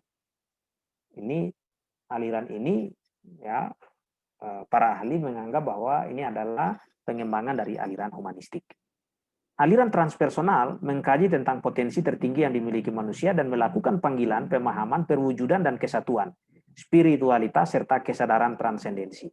Bapak Ibu, sederhananya bahwa aliran ini misalnya, kalau Bapak Ibu pernah lihat, misalnya film Uya Kuya itu kan ada orang dihipnotis, lalu kemudian bagaimana seseorang itu bisa lebih terbuka dengan hal-hal yang sifatnya itu transposisional, maksudnya di luar dirinya, tapi kemudian dia bisa ungkapkan. Nah ini kan dulu susah sekali diilmiasasikan dia. Bagaimana orang mau belajar itu? Tapi sekarang itu justru sudah bisa dijadikan sesuatu yang ilmiah, bisa dipelajari, bahkan bisa dijadikan ada sekolah yang belajar tentang itu. Ya, ternyata psikologi ini menganggap bahwa manusia itu ternyata memiliki potensi yang luar biasa, begitu. Ya, perbedaan keduanya itu nanti kita lihat humanistik, Bapak Ibu bisa lihat sendiri ya. Dari sini lalu kita masuk ke kalau begitu bagaimana seharusnya kita belajar atau kita mengajar. Ya, langkah efektif yang pertama yaitu kita harus memahami dulu landasan teologis yang baik. Begitu. Kita harus mengerti dulu manusia itu siapa dia. Oh, dia adalah ciptaan Tuhan. Kalau gitu saya yang ngajar ini saya juga siapa? Oh, saya juga ciptaan Tuhan. Berarti ciptaan Tuhan yang satu sedang mengajar ciptaan Tuhan yang lain. Itu titik berangkat itu harus kita miliki Bapak Ibu. Makanya tadi dalam prinsip didaktik itu jangan kita mulai dulu dengan prinsip filosofis. Kita harus mulai dulu dengan prinsip teologis. Sehingga dalam pendidikan kita dan keunikan, kekhasan kita dalam memberi sebuah pengajaran itu bisa memperlihatkan sebuah titik berangkat yang sifatnya adalah absolut atau valid. Ya, setelah itu kita bisa masuk di dalam langkah yang berikut yaitu kita harus mulai bertolak memahami sebuah rancangan pembelajaran kita itu bagaimana kita giring dia untuk memahami secara filosofis. Bagaimana kita mengaitkan misalnya kalau itu pelajaran apa, ya sudah bagaimana kita kaitkan secara filosofisnya begitu. Memang tidak mudah Bapak Ibu. Ada dosen atau ada guru yang waktu kami kuliah tatap muka bertanya kepada saya, "Pak, bagaimana saya ngajar PKN? Apakah saya harus mengawali pelajaran PKN saya itu dengan menjelaskan dulu tentang sisi teologis. Bagaimana memahami PKN itu secara psikologis, secara teologis. Sederhana Bapak Ibu. Sederhananya bagaimana? Ya sudah, pahami dulu tujuan PKN itu apa sih? Gitu. Oh, untuk menjadi warga negara yang baik. Oh, untuk memahami nilai-nilai bangsa yang ditetapkan oleh pemerintah misalnya. Atau yang sudah menjadi sebuah kesepakatan. Di dalamnya mempelajari tentang bagaimana manusia hidup dengan aturan-aturan, sejumlah aturan yang ditetapkan oleh pemerintah dalam komunitas berbangsa dan bernegara, misalnya contohnya. Ini saya bukan orang PPKN, saya tidak terlalu mengerti. Tapi kalau kita sudah mengerti tujuan PPKN itu, ya sudah. Sekarang bagaimana kita lihat nilai teologis di dalam sana ada nggak? Pasti ada, Bapak Ibu. Maka saya selalu tekankan kepada mahasiswa dalam kuliah kolokium didaktikum bahwa manusia pada dasarnya hanya mengcopy paste apa yang sudah dilakukan oleh Tuhan. Begitu. Jadi kita ini hanya mengcopy paste Bapak Ibu. Maka jangan sampai kita tinggalkan itu. Nah, yang disayangkan adalah Bapak Ibu yang terjadi sekarang, banyak sekali orang sarjana pendidikan agama Kristen, magister pendidikan agama Kristen, ini menjadi kesulitan lagi. Dulu kan orang magister pendidikan agama Kristen itu kan gelarnya MTH Bapak Ibu. Lama-lama jadi MPDK. Setelah itu jadi MTH PAK. Terus berkembang lagi MPDK, ada MPD terus titik K lagi begitu. Nah, sekarang tinggal MPD Bapak Ibu. Nah, akhirnya banyak orang-orang yang tadinya MPD-nya itu adalah MPD pendidikan agama Kristen, kehilangan posisi fondasi itu Bapak Ibu. Mereka berpikir bahwa ya sudahlah kalau kita Seorang sudah MPD, sudah dianggap gelar kita umum, ya sudah dalam mengajar ya sudah kita bebas saja. Filosofi filsafat aja bermain. Tidak usah terlalu lihat itu Alkitab itu. Nah kalau kita seperti begitu ya apa bedanya kita Bapak Ibu dengan orang yang tamat FKIP lalu menyandang gelar yang sama dengan kita yang gelarnya juga adalah MPD atau SPD. Gitu. Jadi jangan kasih hilang itu Bapak Ibu landasan teologis lalu kita memahami filosofis. Setelah itu kita harus memahami landasan sosial Bapak Ibu. Kenapa landasan sosial Bapak Ibu? Karena memang pendidikan itu kan secara sederhana adalah sebuah bentuk intervensi secara sengaja yang dilakukan oleh pemerintah untuk menjadikan kegiatan pendidikan itu menjadi suatu kegiatan yang sifatnya formal. Yang dulunya informal hanya di rumah, guru orang tua ngajar begitu kan. Nah, sekarang diintervensi oleh pemerintah, dibuatlah sistem, lalu kemudian ada guru yang bertugas mengganti orang tua di sekolah untuk mengajar anak kita. Tujuannya apa Bapak Ibu? Supaya ada tujuan intervensi itu supaya ada sebuah standarisasi yang baik sehingga berdampak bagi perkembangan sebuah bangsa, sebuah negara. Tetapi jangan sampai yang menjadi soal sekarang ini Bapak Ibu itu ketika kejadian seperti sekarang pandemi begini, banyak orang tua menganggap bahwa orang tua mengambil alih tugas guru. Begitu. Karena guru mengirim bahan ajar ke rumah, lalu orang tua yang ngajar anak di rumah, guru nanti foto lalu kirim di grup WA. Lalu ada orang tua katakan, ya kita ini sekarang ambil alih tugasnya guru-guru nih, begitu. Sebenarnya terbalik Bapak Ibu. Sebenarnya itu selama ini yang terjadi itu sebenarnya sebelum pandemi itu justru guru-guru itu mengambil alih tugas orang tua. Begitu. Jadi sekarang ini ketika masa pandemi tanpa disengaja, tapi ketika terjadi pandemi dan pendidikan itu dilanjutkan di rumah, orang tua lebih dominan, sebenarnya itu secara sederhana, sebenarnya itu pendidikan itu sudah kembali ke marwahnya, begitu, bahwa orang tua yang mengambil alih kembali tugasnya, begitu. Bukan mengambil alih, tapi sudah kembali pada tujuan, tapi memang ya menjadi kesulitan juga karena tidak semua orang tua memahami konsep mendidik atau konsep pendidikan, apalagi dengan beragam ilmu pendidikan yang belum tentu dipahami oleh orang tua yang sama. Satu orang tua tidak mungkin bisa tahu bahasa Inggris, matematika, Pancasila, kan tidak mungkin semua mata pelajaran diketahui oleh orang tua peserta didik. Tapi kan paling tidak dengan prinsip didaktik yang dimiliki, maka paling tidak ya kita oke lah bagaimana dengan berbagai cara kita, apakah mungkin pakai guru les atau apa, tapi paling tidak kan kita juga tetap ada dalam tugas mengawal kegiatan belajar anak kita di rumah, walaupun dalam posisi seperti sekarang. Kenapa? Karena memang tugas mengajar itu, ya sekolah itu hanyalah bentuk intervensi pemerintah yang bersifat untuk mengambil alih sehingga menstandarisasi sebuah kualitas pendidikan yang bersifat mengglobal atau menyeluruh pada sebuah bangsa. Begitu. Padahal sebenarnya tugas pendidikan itu kan adalah tugas orang tua kalau kita melihat dari sejarah pendidikan bahkan sampai perkembangan awal-awal pendidikan di era modern, begitu, orang tua tetap dominan. Jadi yang menarik landasan sosial Bapak Ibu, sekali lagi kenapa itu penting Bapak Ibu? Karena ketika anak-anak kita belajar di luar begitu dengan masyarakat di mana dia belajar, kita tahu bahwa anak-anak kita bisa belajar yang pertama dari orang tua, dari guru. Di rumah orang tua kita adalah guru, orang tua anak adalah guru. Di sekolah guru itu adalah pengganti orang tua. Lalu kemudian ketika belajar di masyarakat, maka masyarakatlah guru bagi seorang anak didik itu. Nah sekarang persoalannya di masyarakat anak itu belajar apa? Nah disitulah fungsi kontrol orang tua dan guru di sekolah itu kan harus menjadi lebih maksimal untuk memberi ruang belajar yang positif kepada seorang anak didik. Nah, memahami bahwa setiap peserta didik memiliki kecenderungan yang tidak sama. Bapak Ibu ini penting sekali. Kadang-kadang kita mau cara berpikir sama, cara bersikap sama, cara meresponi pelajaran sama. Sementara kita kadang sulit mendapatkan itu Bapak Ibu. Apalagi kalau di daerah misalnya daerah tertentu, apalagi di Papua atau daerah Kalimantan juga daerah tertentu itu kita tahu Bapak Ibu, anak-anak kan datang dari latar belakang orang tua yang berbeda, kemampuan nutrisi gizi yang berbeda di rumah, duduk dalam satu kelas yang sama. Kita satu orang guru atau satu orang dosen harus bisa memahami anak-anak yang duduk di depan kita dalam satu kelas yang begitu banyak itu, lalu kita hanya menjadi satu orang yang berdiri di depan. Bagaimana kita bisa menerapkan sebuah kegiatan belajar mengajar yang baik?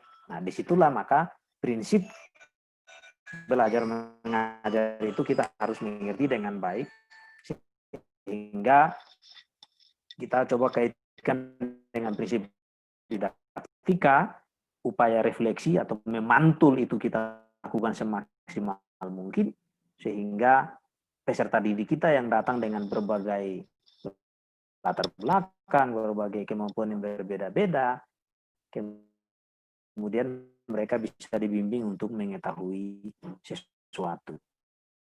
Memang jadi kesulitan Bapak Ibu. Maka di pertemuan pertama kan saya sudah sampaikan, saya sudah singgung kan bahwa disinilah ya, apalagi kalau sudah belajar sampai level S2 Bapak Ibu, kita memang di satu sisi ya boleh saja kita jadikan kegiatan belajar mengajar yang di kelas kita itu mengikuti saja kurikulum yang sudah ditetapkan oleh pemerintah. Tapi sebenarnya di sisi yang lain kita juga harus tahu bahwa ada bentuk kurikulum yang lain, kurikulum yang tersembunyi dan kurikulum yang ditetapkan oleh pemerintah. Bagaimana kegiatan belajar mengajar kita itu bisa sampai.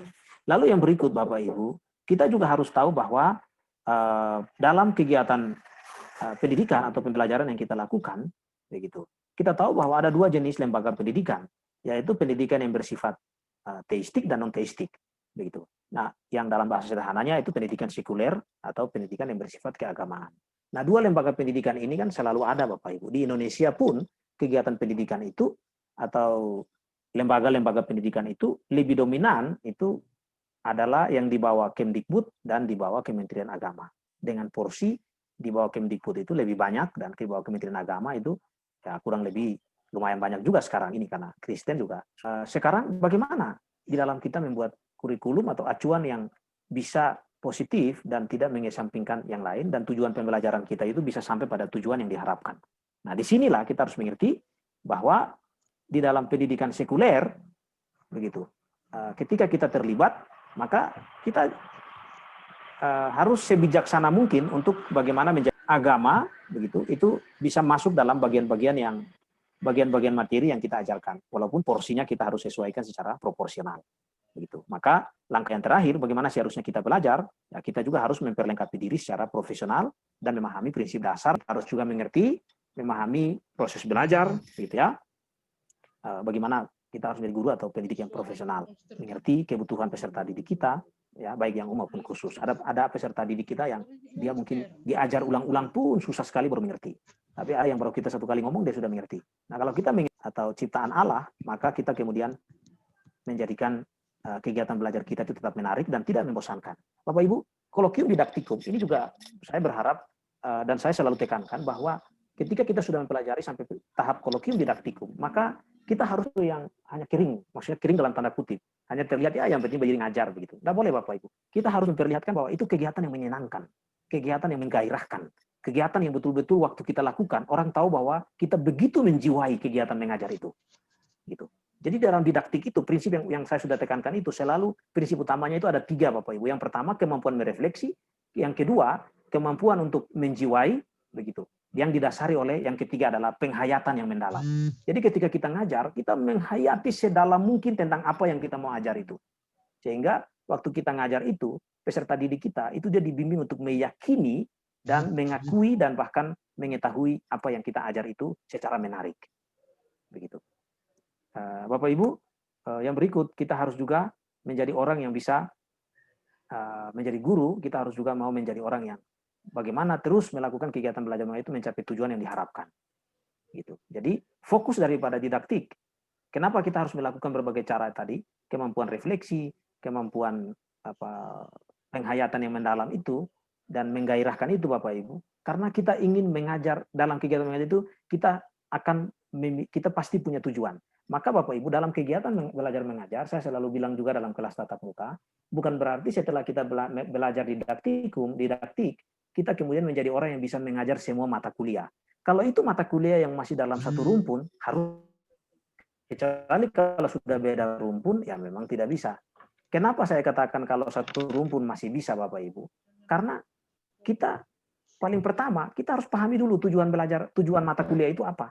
Gitu. Dengan berbagai referensi yang kita baca, kita harus dalami, kita harus hayati sedalam mungkin, sehingga ketika kita mengajar itu, kita menggunakan metode-metode untuk bagaimana sampai kepada tujuan itu. Maka di dalam bahasa sekarang, kurikulum KKN itu Pak Jeffrey tahu sekali itu, ada namanya itu CPMK itu, capaian pembelajaran mata kuliah, atau di dalam silabus RPP itu kan ada tujuan pembelajaran. Nah, kenapa tujuan itu? Nah, ketika kita sudah mengikuti tujuan itu sedemikian rupanya, sekarang bagaimana untuk kita sampai ke tujuan itu? Nah, disitulah prinsip didaktik diterapkan, sehingga kegiatan belajar itu betul-betul maksimal. Mengajar dijadikan sebagai bagian dari upaya membentuk dan mempersiapkan peserta didik mengaktualisasi diri di luar ruang kelas. Kita harus tahu, kita tidak ngajar anak-anak itu untuk yang penting dia pintar secara teori dalam kelas. Tapi bagaimana dia harus bisa juga menerapkan apa yang dia pelajari dalam kelas itu di luar kelas secara positif. Mengajar itu gaya si pribadi mengajar dan bentuk pengajaran yang digunakan, mata kuliah atau pelajaran yang diajarkan, dan keterampilan mengajar yang digunakan. Selesai. Silakan Bapak Ibu kalau ada tanggapan atau diskusi untuk kita bisa berdiskusi. Ya, silakan Bapak Ibu yang mungkin mau bertanya. Waktu kita masih sekitar 35 menit lagi. Saya Pak. Silakan Pak. Ya, terima kasih Pak Sensius atas penyampaian materinya kepada kami pada siang hari ini. Saya ada 2 pertanyaan Pak yang ingin saya sama-sama, sampaikan. Pak. Silakan Pak. Bapak. Yang pertama, silakan Pak, silakan. Ya, tadi Bapak jelaskan bahwa seorang pengajar yang baik adalah seorang yang pertama harus memahami landasan teologis, sehingga dia memahami bahwa yang mengajar itu adalah ciptaan Tuhan dan yang diajar itu juga adalah ciptaan Tuhan. Nah, apakah ini perlu Pak? Ini landasan teologis itu perlu dibekali atau perlu disampaikan kepada semua pengajar, baik itu yang mengajar mata kuliah ataupun mata pelajaran selain keagamaan gitu Pak, supaya dia memahami landasan teologis, sehingga ketika dia di kelas atau di lapangan dia bisa memahami itu Pak. Kemudian yang kedua Pak, itu menyangkut psikologis seseorang, yaitu tadi dijelaskan bahwa ketika kita menyampaikan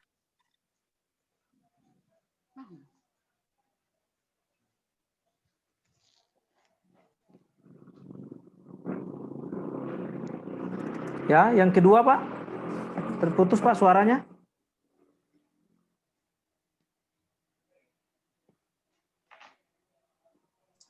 Kelihatannya jaringan beliau agak sibuk lagi.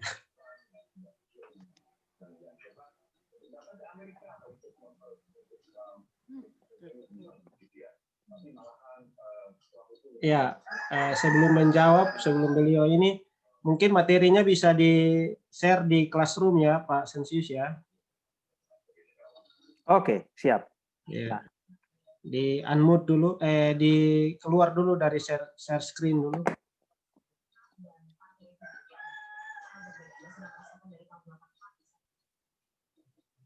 Oke, keluar dulu ya. Ya, keluar dulu, stop di share screen dulu.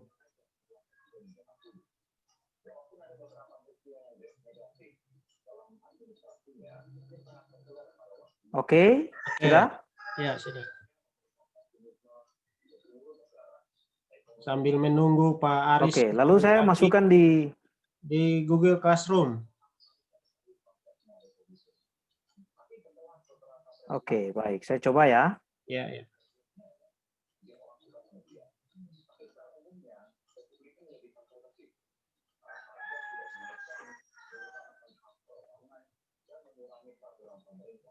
Ya, sambil mohon arahannya Pak Jeff.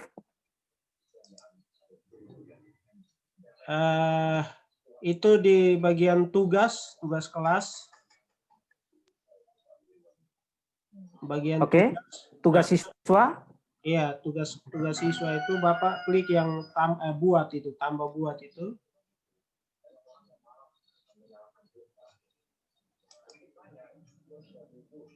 Lalu klik yang bagian materi, Pak. Tambah. Sebentar, saya masih cari.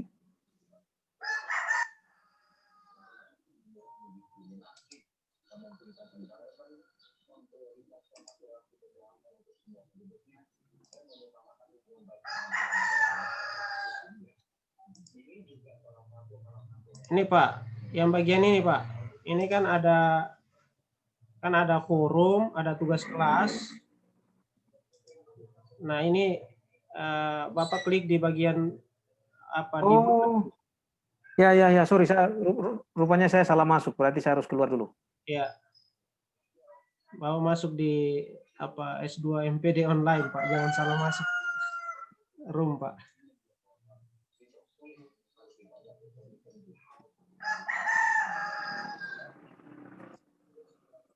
Ya, klik yang bagian buat, lalu unggah materi di situ Pak. Diklik materi. Pak Aris, tadi sempat keluar jadi putus itu pertanyaannya. Mungkin bisa diulang pertanyaannya lagi. Di unmute dulu Pak, unmute suaranya. Oh, sorry Pak, tadi di sini ada Pertanyaan kedua. Ya, yang pertanyaan keduanya saja Pak. Pertanyaan kedua Pak, ini menyangkut tadi masalah psikologis seseorang. Jadi ketika kita menyampaikan ucapan atau perkataan kepada orang itu, lalu orang itu tidak senang dengan perkataan kita. Nah tadi Bapak jelaskan bahwa kita harus menghapus atau menghilangkan perkataan itu. Nah bagaimana kalau misalnya perkataan kita itu positif Pak, yaitu untuk membentuk kepribadian orang tersebut. Tetapi kalau dia tidak senang, apakah memang perkataan itu kita hapus atau bagaimana Pak? Ya, jadi ini dua pertanyaan yang ingin saya sampaikan kepada Pak Sentius. Terima kasih Pak. Baik Pak, pertanyaannya cukup bagus ya, sangat luar biasa. Yang pertama, apakah landasan teologis perlu ditekankan pada semua mata kuliah? Nah, Bapak Ibu, kalau memang dalam konteks sekolah tinggi teologi atau sekolah tinggi agama Kristen atau sekolah yang berlabel yayasan Kristen, saya pikir itu sah-sah saja. Begitu. Itu saya pikir itu hal yang perlu dilakukan gitu, karena memang sebuah lembaga pendidikan diberi ruang dan kewenangan untuk itu, apalagi kalau perguruan tinggi itu ada otonomi perguruan tinggi yang bisa dimanfaatkan, sehingga kurikulumnya memang bisa dirancang demikian. Nah, bagaimana dengan lembaga pendidikan yang non-teistik atau yang tidak punya kaitan dengan agama atau pelajaran yang lain? Nah, itu memang menjadi soal, tetapi disinilah memang dibutuhkan, karena kita latar belakang kita adalah seorang magister pendidikan agama Kristen, maka disinilah bagi saya pintar-pintarnya kita untuk kira-kira pelajaran ini ada nggak kandungan yang saya bisa hubungkan dia dengan bagian yang kaitan dengan teologis itu, begitu. Nah, memang kita harus coba lihat itu, begitu. Ya paling tidak di dalam materi belajar itu, pertama kan kita pahami dulu tujuan mata pelajaran itu apa. Nah, tujuan mata pelajaran itu misalnya pelajaran apalagi kalau psikologi, sosiologi, lain-lain itu saya yakin tidak bisa lari dari kandungan prinsip teologis. Tapi pelajaran-pelajaran lain seperti matematika, fisika, kimia, begitu. Tapi kita juga tidak boleh memaksa, kalaupun memang itu tidak dicantumkan secara tersurat dalam materi ajar kita, paling tidak itu secara tersirat kita sisipkan di dalam penyampaian materi ajar kita. Begitu. Karena memang kita tidak bisa pungkiri bahwa itulah tugas dan panggilan kita, Bapak Ibu. Untuk yang menunjukkan bahwa kita itu berbeda.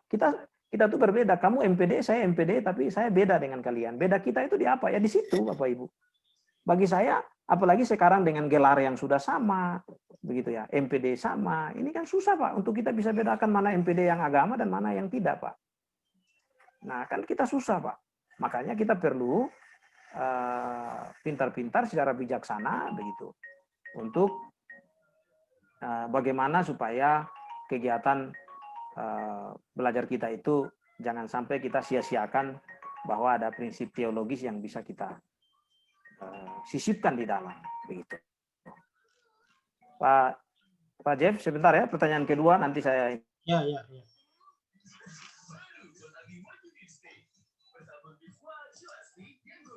Ya, Bapak Ibu, jangan lupa isi daftar hadir lagi ya. Pak Aris, Ibu Risma, Ibu Eti sudah ngisi yang untuk hari ini. Diisi dulu Ya, untuk Pak. hadir hari ini ya. Baik, Pak. Linknya saya sudah bagi di chat room dan juga di WA group ya. Baik, Pak. Ya. Saya tidak gunakan kata absensi karena absensi itu punya pengertian tidak hadir begitu. Jadi yang tepat itu sebenarnya presensi, Pak. Kita selama ini Presensi dibodohi oleh guru-guru tempo dulu, jadi selalu bilang absen. Padahal absen itu Ya. Tidak artinya hadir, Pak. gitu. Tidak hadir, betul, Pak. Jadi yang betul itu adalah daftar presensi, bukan ya. daftar absensi. Iya, betul, Pak. Kita harus betulkan yang salah. Ya. Yang kedua, Pak, saya sudah kembali, Pak Aris, ya. Iya, Pak. Saya menjawab masih kaitkan dengan apa yang pertama. Di dalam apa yang Bapak tanyakan itu adalah sebuah fakta yang pernah terjadi di Amerika sekitar abad 19, abad 20, Pak. Bapak nanti kalau ada buku ini saya ada tunjukkan ini Walter Stroff penulisnya membahas itu dia dengan yang ini, Pak. Jadi 2 buku ini, Pak, Bapak nanti bisa baca. Itu pernah terjadi di Amerika abad 19, abad 20 awal begitu. Ketika itu mereka berpikir bahwa mereka sudah hebat begitu. Amerika sudah luar biasa begitu. Ternyata mereka pernah ada dalam situasi mereka merasa gelisah ketika pendidikan itu didominasi oleh pendidikan yang non-teistik atau non-agama dan kemudian menjadikan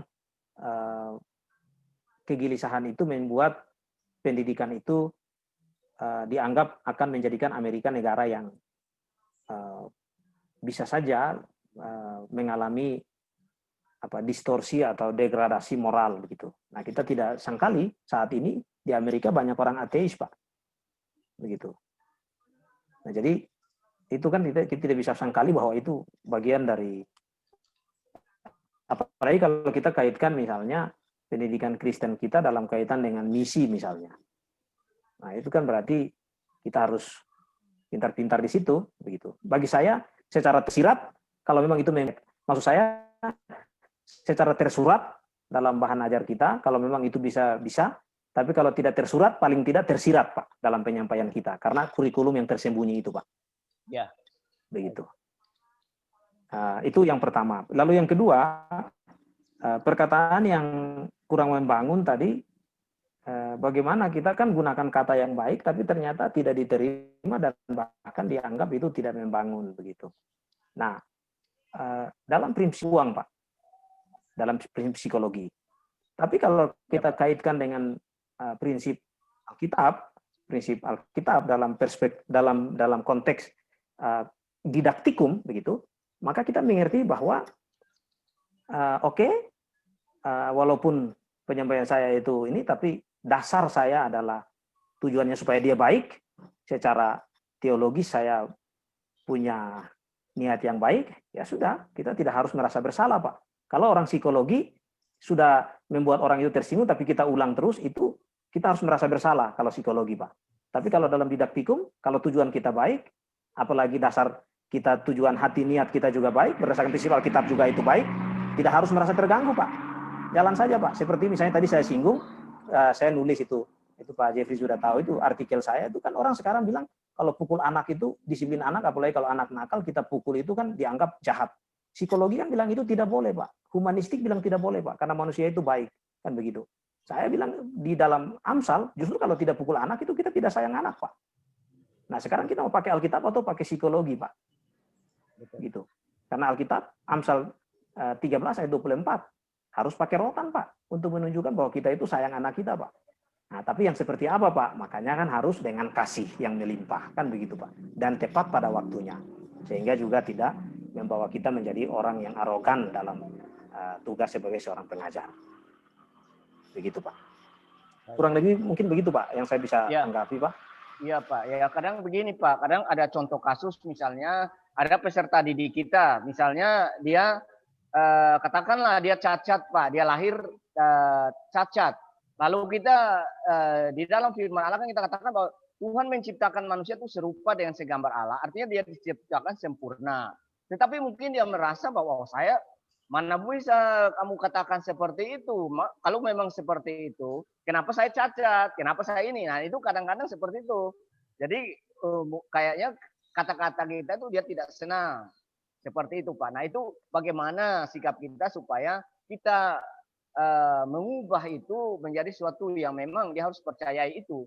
Walaupun memang dia cacat, tapi memang ada maksud Tuhan, ada rencana Tuhan di dalam semua itu, Pak. Nah, itu, Pak. Ya, saya itu pertanyaan yang menarik, Pak. Saya senang itu pertanyaan itu, Pak. Itu sama dengan waktu saya ngajar secara tatap muka di sini juga ada yang bertanya tentang pertanyaan yang sama, Pak. Nah, ya, Pak. Disitulah, Pak, keunggulan didaktik, Pak. Orang psikologi sulit menjawab pertanyaan itu, Pak. Gitu. Pendidikan berdasarkan teori belajar susah menjawab pertanyaan itu, Pak. Karena mereka menganggap ya sudah, ya manusia sudah begitu, ya sudah, takdirmu sudah begitu. Tapi orang didaktik dia akan melihat bahwa ya di balik kekuranganmu yang ada, tapi kamu juga adalah ciptaan Tuhan yang sempurna. Karena pasti di sisi yang lain kamu punya kelebihan yang tidak dimiliki oleh yang lain. Jadi kita membangkitkan semangat dia dan pemahaman dia secara positif dan memberikan dia keyakinan bahwa Tuhan tidak pernah salah. Tuhan tidak mungkin keliru. Pasti ada maksud Tuhan di balik kenyataannya yang demikian. Nah, itu orang didaktik yang bisa jawab itu, Pak. Makanya kenapa pendidikan itu harus disatukan, Pak. Prinsip Tuhan punya dengan filosofis tadi, Pak. Gitu, baik, Pak. Baik, Pak. Terima kasih, Pak, atas penjelasannya. Kira-kira begitu, Pak. Ya. Ya. Makasih, Pak. Makasih, ya, Pak. Okay. Ya.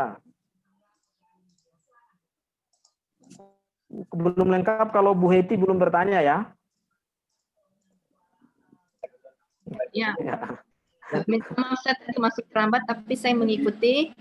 Ya, ada beberapa yang menarik. Tadi seperti bagaimana untuk masuk dalam mata pelajaran ya sebagai guru untuk memasukkan nilai-nilai. Tentu kita kan kalau ini pengalaman saya ya berdasarkan tadi pemaparan dari Pak Senisius.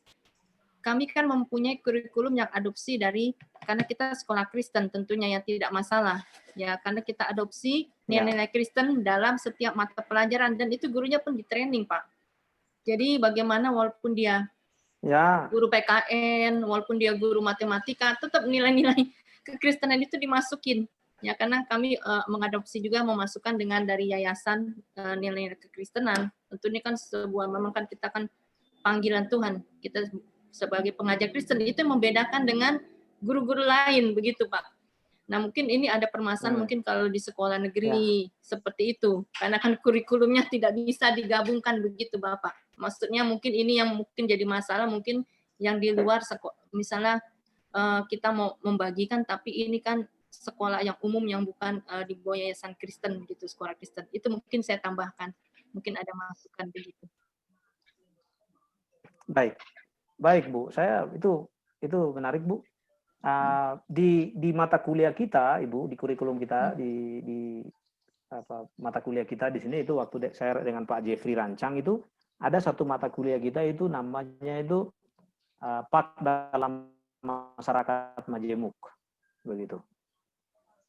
Itu menarik, Bu. Jadi itu ada kaitan dengan pertanyaan Ibu. Jadi bagaimana kita bisa kegiatan pembelajaran yang di lembaga pendidikan yang ya agak sedikit posisi netral tadi, negeri misalnya, begitu.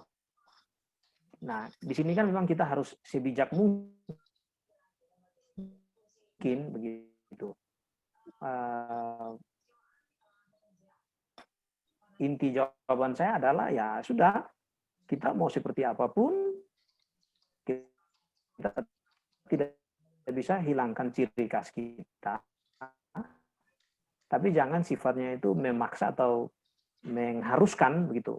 Dan seperti apa yang jelasnya kan itu kan si Edlin katakan bahwa kurikulum itu kan bersifat formal. Misalnya negeri kan sudah otomatis kurikulum yang dilakukan, yang diterapkan.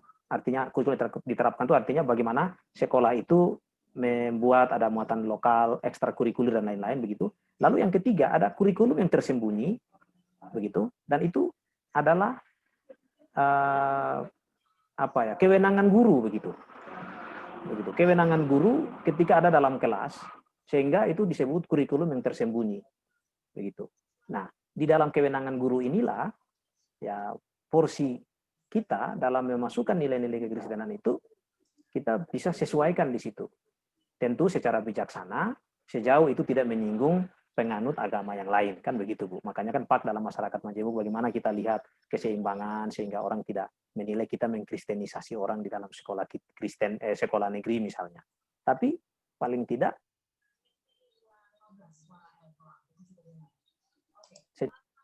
kita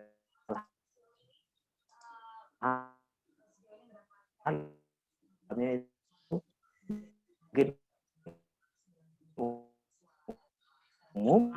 Suara kurang jelas, Tapi Pak. Ada tercantum di dalamnya yang tadi saya katakan tersirat tadi, Bu.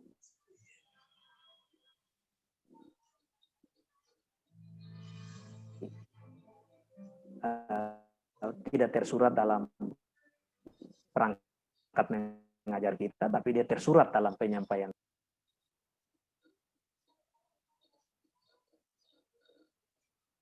Iya. Ya, Bapak. Beliau hilang lagi. Memang Wamena keren. Ya, kita sambil nunggu. Saya ingatkan untuk isi absen ya, Bapak Ibu ya. Kemudian ya, tugas yang tadi Pak Censius sampaikan itu bahannya saya sudah share di grup WA itu yang terkait dengan buat refleksi dari artikelnya beliau di Matius 28, 19, 20 terkait dengan amanat agung itu. Itu Bapak Ibu tinggal download saja dari materi yang saya sudah share di grup. Nanti coba tanyakan lagi yang beliau maksudkan dari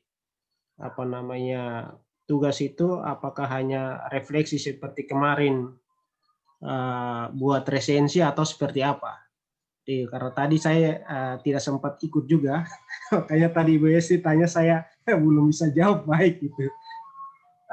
Tadi saya ikuti Pak, itu ya. Penjelasan beliau memberikan komentar terhadap kejadian 1, ya Pak, terhadap kejadian 1 ayat 26 sampai 28 dan Matius 28 ayat 19 sampai 20 Pak. Ya. Berdasarkan artikel yang ditulis oleh beliau Pak. Ya. Jadi artikelnya beliau itu saya sudah posting sudah share di grup ya Pak, ada di grup. Itu di Pak. Bapak Ibu bisa buka saja langsung di Google Scholar-nya beliau. Itu saya ada share juga linknya Google Scholar-nya. Bisa diklik di situ, nanti ada tulisan 2 artikelnya itu. Jadi ada satu tulisan yang di jurnal Visio D, ada satu tulisan yang di jurnal Pronimos punya Rastamar Wamena, tapi juga sudah sempat publish di repositorinya Open System Science dunia punya di OSF seperti itu. Jadi itu bisa langsung di download, lalu dibuat tugas seperti itu. Ya.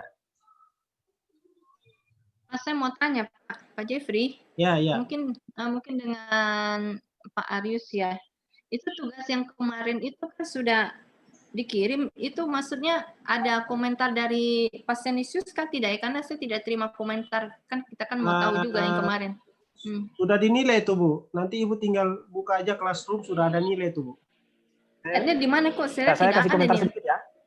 Ya. Ya, silakan Pak. Ya. Halo. Ya, baik. Saya kasih komentar sedikit dulu ya tentang tugas itu ya. Ya, Saya ya. mau tulis nanti agak banyak, makanya saya juga tulis ya.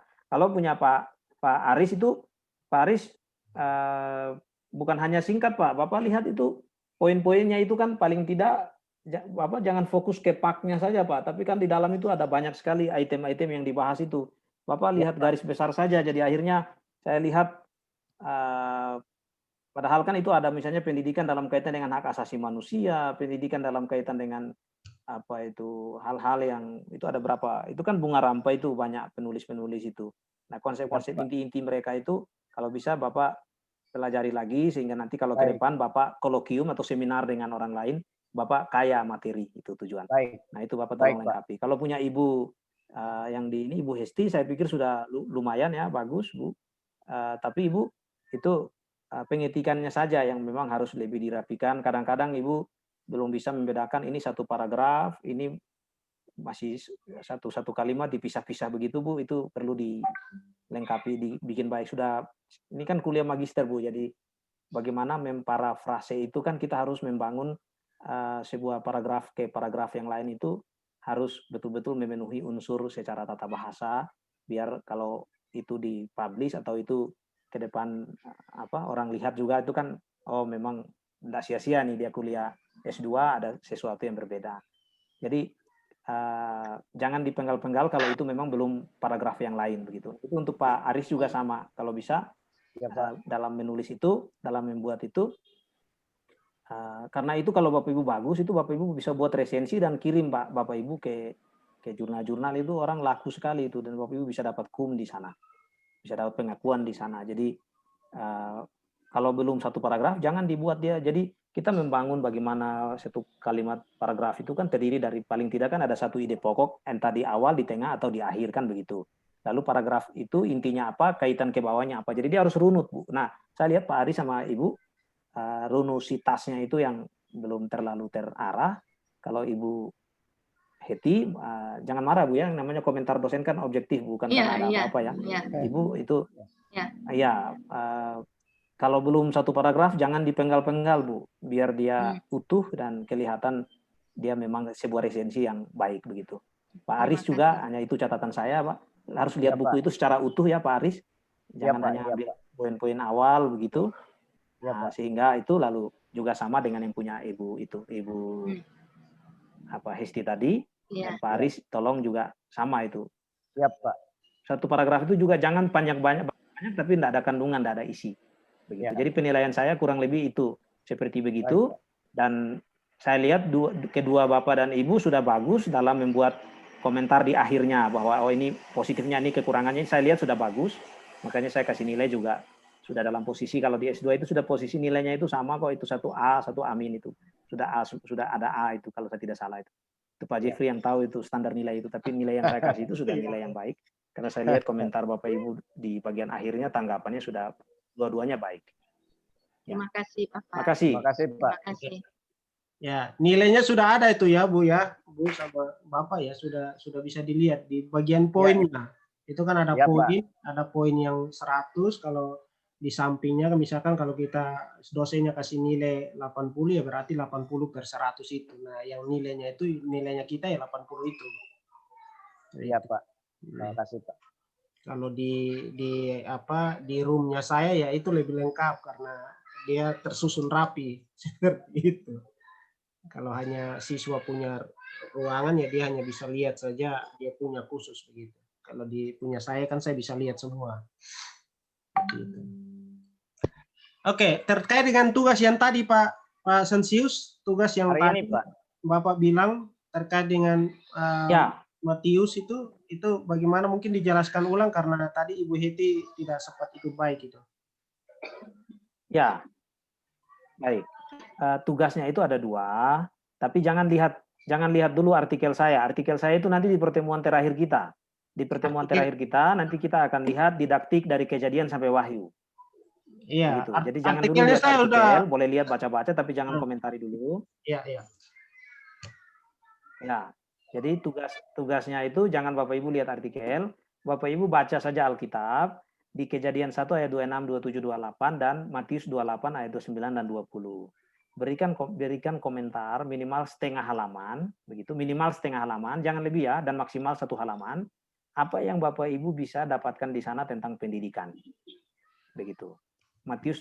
Kejadian 1 ayat 26, 27, 28 dan Matius 28 ayat 19, 20. Itu kan dalam kaitan dengan mandat budaya dan amanat agung kan begitu.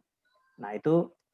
Nah nanti kalau tentang artikel saya itu nanti di hari terakhir kita kuliah itu Bapak Ibu nanti kita akan lihat bagaimana didaktik dari Kejadian masuk di dalam kitab Taurat Ulangan, lalu masuk ke kitab Amsal, salah satu kita ambil, lalu masuk lagi nanti ke kitab Matius, lalu masuk ke gambaran umum tentang didaktik dalam konteks kitab Paulus, surat-surat Paulus dan surat-surat pastoral. Nah itu nanti di pertemuan terakhir kita. Jadi Bapak Ibu buat saja, catat buat semacam refleksi. Ya, Pak.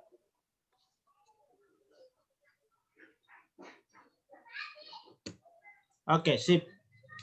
Ya, nanti saya akan tulis lagi di kolom chat di kolom Zoom ya untuk kasihnya ya.